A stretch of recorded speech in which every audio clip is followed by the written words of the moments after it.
numan di maka bisi ya kira kira ni guru hai boman iya la ila siarin gumba kau jadi man de ma izma ka nakai ringar bi mal ga tu jalan mamma tantani na jalan ka teisa और तुम्हें कितना है wala lo damal di chawal kasat बहुत ma ko tani ega fan ولا لو ده ما جت شاولتا ولا لو ده ونين جت شاولو فرون إنيو يسدلتي ما شو ده فراش ردلتي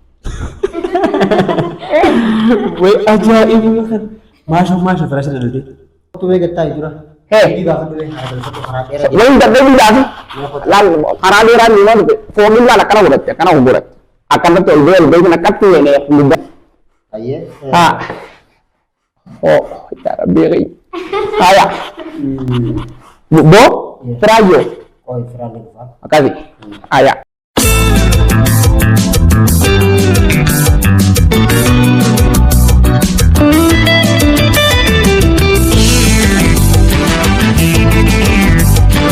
أشياء معركة فوني خبر توتا في داوة توتا خينيا كتالي خمنا ما كيسن تيساني فوتا تي في دي داوة جاجرتا أكسم السوشيال ميديا وتا غرغرا خنينا ك يوتيوب انستغرام تويتر تيليجرام أكسم تيك توك دبلتي نور دفا جرتا بكم جرتا تي نجيني خنيا سنارا كم يچا أكو بيك مغا غيا نرا غيا كم چوتي أيانا برا هاروا gammachuu wajjin dabarsuudhaaf as istiidiyoo teenyatti keessummoota afeerradheetiin jira saniifuu kan daawwachaa jirtan YouTube Fraa miidiyaati saniifuu hundi keessanuu warri viidiyoo tana ilaaluu jirtan YouTube keenya Fraa miidiyaa subscribe godhuudhaan nu jajjabeessaa isiniin jenna gaafa keenyatti dabarra bo kabadnet maal adi ji hagam da kayna dene min tarmal mani mure kati wala lo bisani bisi sigan da kayna dene wala lo din de kamalan ato ide gawmal ga batat jechuun gaati yayi anu ada romo fatte viidiyoo ram jiran ara ro de demo di wali ndagam agese firan barbada wo firan jawab baatan da se gure bisi ga de interview saini फिर फुट जुराता है तस्वीर to fajira foot जुराता है ya din to barda bu martan mi de kirana आये फुट जुरा एक है बस ya hay ani dufa ऐ नहीं hay abariya salaam wa alaikum salam mayuma dufte najmani Fayya. fayya naga bulle जाते नहीं तू ati malif katare बहुत तो था hodu katta ine edani बहुत तो था abara kita ine talpadu ye garra de ah netai ege diftai haya egaa akkam jirtan kabajamtoota jaallatamtoota maatii firaa kun firaa miidiyaadha. Firaa miidiyaan yeroo hunda ijoollee qaqqaxalii akkana qabatee isiniif dhiyeessuutti argama. Arallee haaluma saniin ijoollee namoota isin sooshaal miidiyaa irratti beekan yeroo gabaabduu keessatti sooshaal miidiyaa influensi godhanii sadarkaa hawaasa isaanii biratti beekamuutu irra gahan qabatee isiniif dhufee jira. Taansuudhaan keessummaa keenyaanii wajjin wal isin barsiisa. Keessummaan keenya immoo saapiraayiziidha. Garuu saapiraayizii ta'e immoo namni isin guyyaa guyyaan beektan galgaluu viidiyoo isaa iskirool gochuu beekanii gamanaan mee eenyuraa jalqaba. Ammoo immoo jalqaba jaarsarraa eegalla jaarsaa fayyamee jira. ah maraba Jaallu baddeessaa. wo biyo na kada dura kala ke tiyan do wo matanao sisa ka matanao ka bidin dalag Ayyee biyo na kada dura ibti boda ke sayura lani na tayo usi Daabboo keessa laasan. dabo jira keisa akan tarfa lala do alta nan diswar ini suwa kadilal borda narga ka da kote Irraa dhorkee. ento Aya. Gisee laaltu calaqqisiisa. yo ni tiyan ya mo ya rab sanu baredete Ahaa babbareedu teessi. nimu Hayyee. indagee na manguddoo indagee nyati आइए hay ma je turasi Hin dhageenye. abo da pani yo bati ana mo gati ke tabo kan har kamal makka goto Ajaa'iba. misra wannan kana jamun juru tito ngudu ka Amma taa'e nurra amma taa'e. aya firaa maal jeesee amisee usii ta'e haya marabauze Hayyee jaallu baddeessaa. Mee jalqaba if ibsuurraa eegalla. Jaalluun baddeessaa eenyu? jallu baddeessa abu waan bareeda yaaqi gartee daawwattoota keenya maqaan kiyyaas gartee jallu baddeessa jedhama akkasumas maqaan kiyya haadhu haa bakka sooshaal miidiyaa maletti jaalataa jamaalin jedhama sooshaal miidiyaa waa'ee gartee koomedii hawaasa keenya itti nama bashannansiisu qabadheetiin argama akkuma beekamu manguddoo durii warra dur gartee Jaarsa fakkaataas. jaarsa fakkaatti aadaa keenya dursan aadaa durta namni dagate san Hayyee. san amma bifa haaraa ta'een ibsutti hin jira Ammayyeessitee deemee jira. ammayyeessitiin hawaasa keenya bobbaarsuu jira jeetii yaadaga. Hayyee miti hawaasni immoo iskiriin sirkii teenyaa gubbatti beeyna. Haya. Gamanaan anfaa gizeen dabbaramee bakka dalagaatii fa'aa dhufee xiqqishoo bizii ta'e na bohaarsuudhaan beekamta. Gamanaan maqaa uummata bal'aatiin galatoomi isin jaa. Hayyee isinis galatoomi. Maal isa wannichi keessatti deemtu kun? Daabboo tana gartee gizeen karaa deemu beektaa imala dheertuu faan deema. Gizeen deemu karaatti amma guyyaa dhiyoo tana gartee amma mucaan kun yeroo hedda qabeeyta fiigee ijoollee teenya takka jiraachi sammoggaa dhaqa gizee dhaqoo inni qixqixii kana qoraamisi atoobis kana qoree deema awwara durii beeyta lafan deema si ciroo gizeen dhaqu miilaan bakka kanatti fira iccitiin miilaan lafa deemuuf sitti yoo akka tasaa ta'e hajaan jabduun jiraatte yoo gizeen koo jaaniin taate fatara dhiisee dhaqa. Maaliif ni beekta? Yookaan ol isa godha feestaala jechaa tola sanii yaa akhi akkasii gartee alaa gizeen deemu saniifin gartee boorsaa kana qabadhee daabboo fa'aa fudhadhee deema karaa gizeen deemu lol harmarraa qunnee kana fa'aa gizeen kee gaduman ta'a. Taa'eetuman achii gartee akkanatti bishaan irra galoo godhu daabboo. Bishaan keetis. Qalbiin hin jirtu zamanni jireenya qaalee. Gaasaraa kanoo. Kanamo kana gartee namaa jira boorsaa kana gizeen qabadhee deemu akkatti na duuba hottee kanatti godhan. Boorsatti. Dhoo kana fa'aa akka takka dhuftee takkatti harka akkana gootee kararratti na qabdee beekta taa'een jir biyyoo naan gattee yaadha isin iyyaala beekta abbo ijoollee zamanaa tunuma baalagee anis iyyaalummaa isin beekee mire qurxaa fudheetin na jalatti as deemin jeen wanni tukaandoo beektii saayi harka akkana gootee lannatti arfunyaan maqaa sana dha'u deemu sumaa'u wayi dubbiin jaarsa qabatti saniifu kansaraa saniif ifine ifine eega kansaraa ifine eega duuba gommaan kun kophee magaalaan jirtu tokkichuu kanaan dhagisee si garuu maal laal amma gartee kophee akka mucaan tunfaa bitatanii hin bitadwan kan isaanii tun gizee bitatanii buushiidhaa mire kophee gurguddoodha gizee akka deemanii ni dhumti ani dhumti sun ni dhumti amma kun hin barakatu laal kana gartee isiin hin barakatu kun ni barakata jechuudha ni barakata kun laal waggaa meeqa gartee inni gaafan jamiilarra fuudharraa kaasee haga ammaan tanaa isuman uffatu jira waan takka gaa maallaqa baasuuf illee hin dararamu okkee bitalti dhufellee okkee laal okkee jikim geetuma laati daaqe keessa deema. Anjuullummaa irraa sirriitti beeka waan kana maashoo duusi moo beektaan waan kana mucaa gartee gaafa gommaa kun jechuun haa inni gaafa xiqqaa karra taa'ee giroo gisin nakatti akkana godhu akkatti dhiita karraa haa gale jee galagala akkatti dhiita isumaa'u haga ammaan tanaa waa takka hin taane dhuma jira. Waa takka hin taane. Kophee taan maaliif jibbanii beektaa inni? Fiixa isaanis numa dhiitaame kun hin cicciramu ooyiruu gaddeemetuma fiixa isaan dheetuma horii duratti baalas ciree ol deebi'a. Gisa magaalaa keessa deemee viidiyoo waraabu namni beekee warra magaalaa isaa naaf beeka icciti isaa maaliif boottii qaate ganama fiixa isa dhaabee ooyiruu keessa deeme. Ganama fiixa isa dhaabee. Jaarsanii inni boottii sadi. Iccitiin hedduun baatee jirti. Aboo mucaa naa baasi waa hundaa isa yaa rabbi jooluma gaddaa isa rabbi dagala fidiyaan. Ada berarti tadi. Tiga.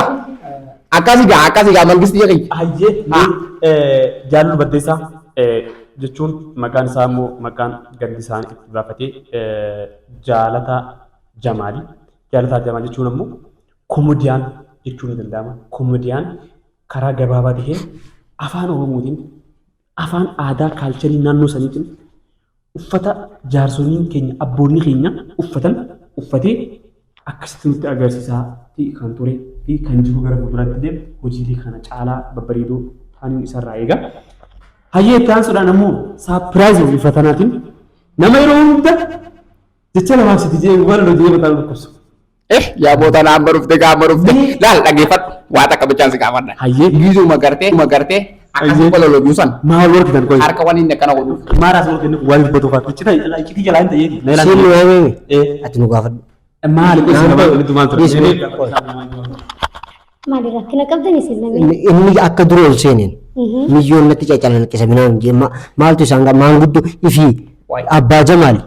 Jamiila qabu. Gisee arge garaan isaan dandoosa. Jechuun duba fixatee bire. Maal fixata gara? Ansaan mamma saniif inni ilaal sanna ijaa sanna irraa ba'u deema saniif firra saniif inni kana firraa dhoorgi atummaan gaafii na gaafadhu. Isin lamaan na gaafadhaa rakkoon qabu. Hayyamtee firee? Deebi'ee. Hayyee aboo jara kana kamuusa jara kana eessuma na feetu jara kana maalumaaf yaamne jara. Maaluma qoy wal cinqanii bara. Bara wal cinqan. Mee wal cinqinaa isaa. Daabboon nyaatu gaafadhu gaafi. Daabboon man nyaatu. achi kaayadhu daabboo sana ijoollee sibitti duraan gaazara leeggadhuuni hayyee egaa itti aansuudhaan akkuma reefu isin jee maashoo qondootii wajjin wal simbarsaa maashoo eessa dhalti mee waa'ee keetirraa akka baabsi. Maashoon eenyu eessa dhalate? Maashoon maashoodha firaasharra dhalate. Way ajaa'ibni kan maashoo firaasharra dhalate. Jechuun egaa maashoon eenyu ta'e maashoon maashoodha firaasharra dhalate. Garuu maqaan kiyya qolaan matamee jechuun qubee lama laal maashoo qondoo ture MK jaa social media kiyya wanni social media MK sun illee kan dhufe namni hedduu yaada seena beeta sammalillee username kiyya maashoo qondoo yaabete keedhaan barreeffame sunillee yaada nama itti gizee qondoo maqaan dhugaan sa'u namni hedduu wallahi namni hedduu ID baaseetiin national ID garsiiseetiin nama nan faana beete qondoo maal sin jedhu mooji jiraateeti maashoo kan haqaltii see isaa jiraatu jiru qondoo gubbaan dhagaa maashoo qondoo akkamiin namni baafata maqaa qoosaatii maqaa social media itti fayyadamtu kaasa. Sanifu maqaan kiyya maashoodha. Maashoon kun gaa maqaa taarika irra naabee umrii rabbi isaan adeeressu abbaan abbaa kiyyaa ilma abbaa kiyya dura ilma hangafaa qabaachuu ture. Ilmi hangafaa sun gin abbaa kiyya dura fuudhee naannoo gara waggaa 10 ilma osoo hin harkatin ture. Abbaan kiyya gin san booda fuudhee gaafa ani ilma hangafaa ta'ee gizeen abbaa kiyyaan dhaladhu akaakoon kiyya sun hanga amma amma 10 taa'ee jechuu gaafa san hanga abbaan kiyya fuudhee na dhalutti ilma akaakoo joon hin qabu ture. Sababa sanii gizeen an dhaladhu kun maashoo kiyyaa narraa ibsee jira jee nama akaakoo ta'uuf harkadhee jee gammachuu sanirraa maashoo jee naa moggaasee jechuudha.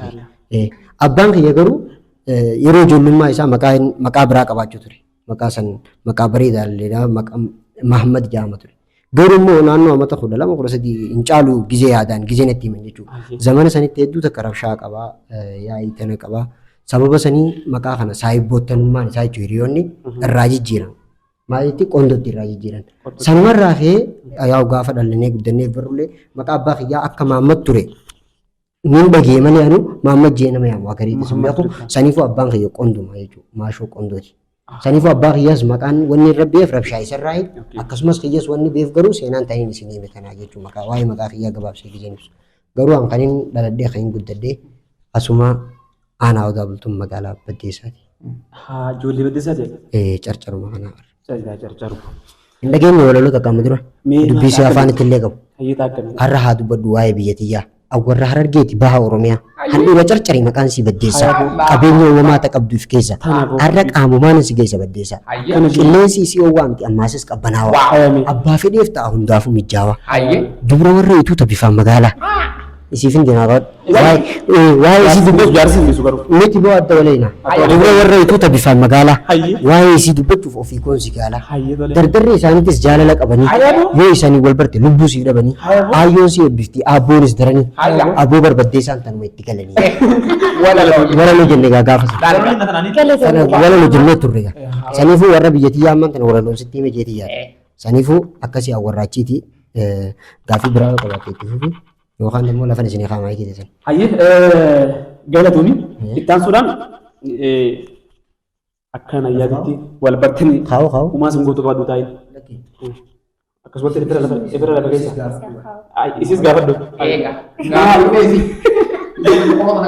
Aduu isii abbaan sagantaa kun inumaa laal nuti amma naaf ijaallu maqaa keenyaa fi iddoo dhalootaan nu gaafatteemi isii immoo lakkoofsa bilbilaatti illee gaafatte.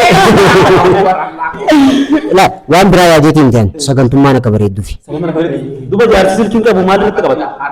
Jaarsi silkiin qabu maal irratti qabata? Asumaan na jalaafe. Jalaafe silkii irratti caaltee jirta yaasa. Hayyeegaa galatuma waan ani maqaan kiyya Ni'imatiin jedhama dhalattu magaalaa Galamsooti. Akkasumas tiktaakeras namoonni hedduun na beekaa sooshaal miidiyaa irratti. Maqaan sooshaal miidiyaa nuti eenyu jedhama? Nimkueen jedhama. Nimkueen jedhama. Ijoollee Galamsooti. Eewa. Waaw carcaruma naan jiga. Carcarumaan illee. Hayyee galatoomii nima jiteenya. Akkanatti haala kanaan yeroo keessan aarsaa gootanii akkanatti akka babbareedanii namatti argamuu keessaniif hedduu galatoomaan isin jaa. Ittaan suudhaan haganatti wanni oolamu hin jiru. Gaafiin isin qophooyte dachaan isin qophooyte jirti. Yoo dhiifama naa gootan inni kee irraa hin eegala. Ayyee. Sirraa eegallu. Ayyee tole. Waloodha maal jecha wal tasaati? Maaf maltanii? Egaa afaan Walaloodha maa jechaa ooltaa? Walaloodha wanni jechaa ooluuf waan Waan maal? ayyee duraan dursee viidiyoo tiktaak kan duraan fayyadamuun ture malee tiktook dalaguun turre yeroo dheertuu takka sanbooda garuu bara 2015 karaa xumuraa intaraansii qorame jidduu san dheeduu turre beekee gaafa san dheeduu san saayibban kiyya takkaa jira namni hedduun ni beekaa Ivaanii fi Bashaasha wajji ta'anii qamaan beekee isaan viidiyoo dalaganii minaan viidiyoon isaaniitis vaariyaal ni baati. Andammoo isaanummaa nuuni giraame akka waan takka akkan dalagu duraan walaloos mana waan adda addaa kana ta'e madaraka irratti hin beekamu ture malee sooshaal miidiyaa gubbarraa qooda takka hin qabu. Garuu immoo oflaayinaan feemasaa lafarratti if dhaajullee si fakkaachuu danda'a. Akkamitti beektaa gizee madaraka qophii wayii sagantaa wayii yeroo jirtutti sagantaa madaraka fa'aa bareechuu waan adda addaa dalaguun ture. Gizee kana isaan namni hundi bakka ani giraame ati maaliif yuutuuban banannee faana hin garuu immoo maatiriyaala hedduu nama fe'isaa minaan jeetiin cinqee akaariitiin irraa qabu ture. Kanan bakka tiktook isaan kun isaanuu bakkuma ta'anii qamaaniitti wanni dalaganii maaliif hin dalagnee jee gisee. Anis maafii waloo miti waloo jechuun miti maaliif hin tiktook hin dalagnee jeetii yaade. Sanbooda yaada tokkoon naa dhufe. Walaluma tana yoon viidiyoo waraabe hojeetiin giseen jee walaloon waan biraa fakkaatti beekte. Walaloo san ammallee giseen jee waliin qaanfadha. Sanbooda akka namni dabatti na jalaa nu banne viidiyoo san bartaa ituma waraabe dhumarra waan biraa yaadiin jechuudha walaloodha jeetiin fixe. Walalooti fixe. Mee walaloo jalqaba ittiin haalaan sooshaal miidiyaa irratti ganda keessatti wareedii bakka sargitti bakka cidha iddoo garagaraatti iddoo namni waliin qabametti ittiin beekamta. Kana dhagahiyaan illee osoo ati naannoo illee baatte dura akka bakka sargitti nama bu'aasaa turte san dhagaheetiin jira. Laakiin immoo gara miidiyaa dhuftee mataa dhukkubsuu biizii dhuguu keessaniif yoomirraa eegalte maaltu si kakaase akka gamoo dhuftuuf? Karaa sooshaal miidiyaa waan hin dhufeef yaa'u taayilentiin hin qabaa. Saniifuu eenyuun danda'a maaliif hin dalagne lafan jira sababa biraa keeziin ittiin dalagne hin qabu maaliif sooshaal miidiyaa kanatti hin dalagne jeetiin dhufe. Gizeen dhufu yaa'u aayidiyaan hin qabadhee dhufe walaloodha jeetiin walaluma qabadhee dhufe walaloon sun garuu xiqqoo waan biraa if keessaa qabdii jecha ulfaataa ni jiraami. Sadarratti walaloo jechuu eegalee laalamte lammaffas daggame walaloo tana taayilant waan bakka akka kireetiivii takkatti fayyadamuu qaba jee yaadeetuman itti fufe beekte itti fufee xiqqoo foloorsii deemee namaan gisee wal baruu eegalu akka tasaa barumsaaf gibbiin nu yaamte niin deemee jechuudha. Sanbooda achiiniin tiiktaaka harka guuradhe sanbooda ammas xiqqoo taa'ee ittiin deebi'e ammas barumsarraa giseen deebi'u yeroo boqonnaa kootii tiktaakiin dalaguu eegalee sanbooda amma tiktaak yoo radii tiktookiin namni na barii kan hin jiru foloorsii dila qabaadheeti miti baasawee kontantiin walaloo namni dalagu hedduu garuu immoo yuunik keessaa ta'uuf fakkeenyaaf namni tokko akka siimboolitti walaloo jechi jiru kun yaadannoo ta'e keessatti agarsiisalee magaalaa guddoo deemtee namni tokko sin beeku foloora miiliyoona qabda ni jira namni akkasii namni takka takka immoo foloorsii kun 20-30 qabaatee namni hundi ni beeka. Maaliif kontantii fi waan qabuuf waan itti yaadattu takka qabda. Saniifuu akkas ta'uudhaaf hin walaloo jechuu eegalee sadiin siin jaa. Tole yeroo walaloo itti macaraa jira tumurtu san akkanee sammaadha. Hawa mistira. Egaa gaafanneefu maal godhanii? Salmanoo hin himne. Wanni kun iccitii dhalleedha. Ayyee akkamitti beekaa gizee hedduu gizeen kaameeraa akkana eegaa harka kana akkana godha kanaaf hin beeku amma haasoo isinitti himu jaarsan yeroo hedduu laal viidiyoo gizee waraabnu maateriyaala hedduu guutanneetii miti akkamii waraabna seete nuti bakka bilbilas kanuma nama marraa faa fuuneetuma waraabna beekte kaameeraamaanis namni ogummaa waa waraabuu qabu hin jiru bakka nama hojjaanu ijoolluma xiqqoo dhaluma faan nu waraabaa ittiin cinqamu saniifuu immoo namni sun viidiyoo fixuudhaaf bakka itti fixu hin beeku. Gizeen hangin walaloo jee gariin qabeettaan beekte akkanumatti. Akkana jechuun sun maalirraa eegalamte kaameraan irraa ol qabii fixeetiin. Xumuramee jechuudha. Fixeetiin jira kaameraan irraa ol qabii. jecha sanii nu galu. Anaafis jechuudha. Anaafis kontinentii mataa keenyaatiin gaafa dhufu. Kaameera dhaamsii inni kan ol deemi nuti immoo gadi jira. Kaameera dhamma. Malakka fuudhaaf isaan malakka faa hiyyeetti deebi'an. Yoo fitan itti fufu. Gaafin biraa si haftee itti fufu. Egaa maashoo gamanaan dhibduudhaan boqonnaan kennaa fi ammallee gara jaarsaa naa dabarsi. Jaarsi maali ati akkanatti karaa sooshaal miidiyaa kana dhuftee akkanatti qawwaxxee sadarkaa kanatti yeroo gabaabaa kana keessatti uummata kan keetiin jaalatamuu kana maaltu si kakaase? Innaa uffataa fi haala gaazaraa kan keetis, boorsaa keetis, imaamata kan keetis kontinentii kana maaliif filatte? Maaltu si kakaase? Carraa kana naa kennuuf galatoomii. Wanni waan kana na kakaase yeroo hedduun jalqabarraa kaase diraamaalee gabaabaa amma siin gartee sharmaarkii fa'aa laala. Diraamaa duraan irraa jechuudha. Laala isaan laalaatti guddadde yeroo jalqabaatiif bilbila xixiqqaa keessatti dimoorii keessa guddadde. Indoom gaafan jalqaba tiktaaka jammaru haala kamiin jammare fuudhee silkii namaa jechuudha. Silkii abbaa lama wal mugaa godhee silkii xiyyaa wajjin. Viidiyoo sharmaarkii takkaa jira. Viidiyoo sunistamii tagartee micoon mana nyaataa seensiftee maallaqa gizee isii seensee qa'ee biraa gabbee. Yaadattee viidiyoo sun jechuun taayimii dhiisee biraa deemu san Iskaandara Ibraahim isaa wajjin yeroo isin dafinatti hootu midhaan gizeettu san fuudhee kamiin godhaa sagalee fi bilbila lamaan limoorii lamaan wal mogaa kaa'eetiin bakka sagalee Iskaandara san cufee jechuun ifiiti dubbataa ifii seenaa irra cufaa jechuun limoorii irratti saawundii waraabee sadarkaa ijoolleen ganda keessa deemtee guuratti hin dhaggeeffatu akka itti waraaba ture.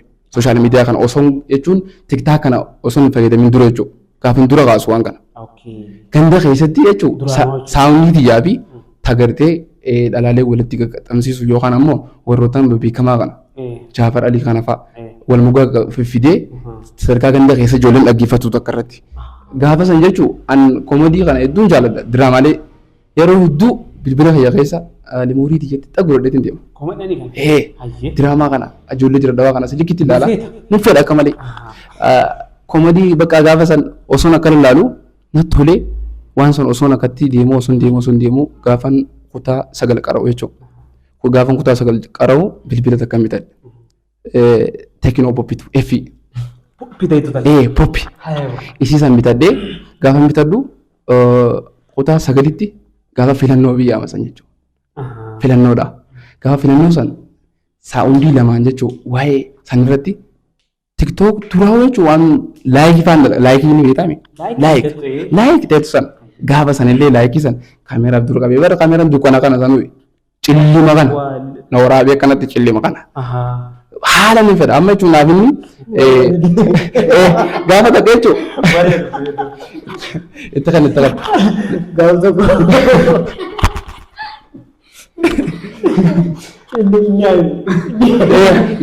Naatiif. Naaf inni wajji galla beekte. Mana keessa wajji galla. An bilbilli fi. Afur baqa. Ogaa afur dura jechuudha. Ani kun yeroo hedduu gaafa san tiktaaka ni dalaga. Tiktaaka kana osoo dalagu jiru tiktaaka sun ammaan tan jaalatamaan forjaa bakka asirkiidhaa wajjin badee ture. Osoo fayyadamu jiru inni nama dhugaa jira. Tahu jira beekte osoo itti nakan laaqe tiktaaka kan innaan fedurraa irratti ilaala sirkii naqaan dhufe naqaan callifte. Siboo sirkii tana jeeftee maal barka irraa fudhadde raajaa sirkii tana jeefte. Chaarjiidha taatu isheen paarantaa ol lakkooyti. An ammoo akkatti irratti kana godhaa sirkii chaarjii ibduu baqa toofti. Innaan jaaladhu irraa jirti tokko kana jechuudha. Silkii wallahi silkii akka godheedha itti suuqee parsantii 100 guuttatte hanga fudhatuuf irra teesse san hin fayyadamu akka waan jalaan irraa qabdu nu yaabtu silkiin ta'e nama gola takka nala qabaabee anis ifitti aaratuma waan godhu hin qabaare useetuma giddiidhan tiktookuma kana haadha beekte. TikTok kan osoo naadu. Scrolling godha. Yeroo jalqabaatiif gaafa TikTok kana waa xiqqoo ol siisee dalaguu eegalu bilbila Samsungiitiin jijjiire. Boodarra jechuudha. Isaan kutaa 10 bakka 10 bilbila ni bitadhee san boodarra Samsungii kanaan dalaguun eegale. Maalirraan dalaguu eegalee viidiyoo Maakiyooroo ni beekan amma. Maakiyooroo laayivii isaanirraa isiif ibsaan gaafa isiif raachee wal jaalata. Akka wanni itti jechuudha. Miidiyaa kana gubbaratti rabshaa dhaabanii dhageettiin isaanii haalaan gaafa san dandeettiin isaanii jajjabduudha. Isaan kanarraa fuudheetiin viidiyoo akka bareetiin dalagaa gaafa san. Namoonni hedduun gisa laalu jaallu maakii wajjin haasa'ee naan hin jaan. Gaafa san tiktaakii yeroo duraatiif jaallu koo jaa. Jaallu koo gaafa maakiidhaa wajjin dalagu san. Wal moggaa godhee wal moggaa akka bareetiin dalagaa. Maakii tan akka nama bakka inni jiraame. Ayituu tokko hin dirqisiifadha. Isin gama naanna'ee viidiyoon kun maakii bira keessuuf. Yaa maakii gurra isa calaa hundaa jedhu. Maakii yeroo sanuu amma ibsa jaan fuudhee. Bira kutu wayyaami alaki isin lachuutu isin jaaladha. Guddii eessallaa. Guddii isaanii. Sanboota irra akkasitti abbaa kiyya. Osoon akkasitti deemu jiru. Aayidiyaan tiktookun osoon karaa saniin osoo dalagu jiru kamiin godhe gaafa san jaalala kanan mul'isa si galee waa'ee jaalalaa kana irratti dalagaa bakka osoon deemu jiru xiqqoo ammasiin girribna jee waa'ee bakka jechuun shariyaa kana irratti yoon hin dalagee yoo yaada juutu naka kaase moodar bakka jechuun bifa shariyaatti yoon hin jirjiire yoo diidas marallee keessa wanti ta'uu baatu xiqqoo yoon hin cheenji ta'uu jeetiin waan kanarra yaade sanboodarra akkamiin godhe viidiyoo deebiitiin ganda keessa jira akkoo xiyya takka wajjin jira usee ganda keessa gizeen taa'e ganamarraa ni haasa'an beeyte abboo guddaa tokko jira mana akkatti jaabeeta hin dhaggeeffadha marabbaan jaanis qoshinaa keessa qoshinaa qoonqoon maqaa gizee guyyaa deemtee deebite amma gizeen asii gizeen baadiyyaa gaafa magaalatti galeetiin karaa hojjuraami gaafa kana gandaniin dhaqaami gizeen dhaqee waa nyaadhu san. Asumaan jaallu qaraatiif magaalaa Asumaan jaallu qaraatiif magaalaa bu'ee. Haya akkasi. Seda jalluun qaraatiif magaalaa galii warra baadiyyaa. Hedduu nama ajaa'iba akkasi. Alaa dhaggeeffadhu. Jechuun laal Kaameraamaan dubbiin tun jecha ammaa kanaa kun yooniif akka dabru ta'e itti gaafatamta. isaan sanii taasaan Eenyuti jaallooti? Akka laal aan ijoollee baadiyyaati. Ijoollee baadiyyaa keessaa illee hangafa. dubbiin tana siitee kan. Bakka jechuun aan baadiyyummaa diyyaatiin boona. Bakka ni dabarsita. Aan ijoollee baadiyyaatti bakka sanboodarra barumsaas osoo akkasitti oofu jiru sooshaal miidiyaa kanatti madaqamee seenee jechuudha. Itti seenee osoo oofu jiru gaafa takka ni yaadadha. Koomedii osoo dalagu jiru Busaamoon Zaakir jedhaniin Zaakir Abduu. Bakka ofumaan sooshaal miidiyaa kan osoo dalagu jiru tiktaakii jidduu takkatti ni qabame sababa umriidhaatiif. Umrii waggaa 18 gaditti tiktaakii na eeyyamu.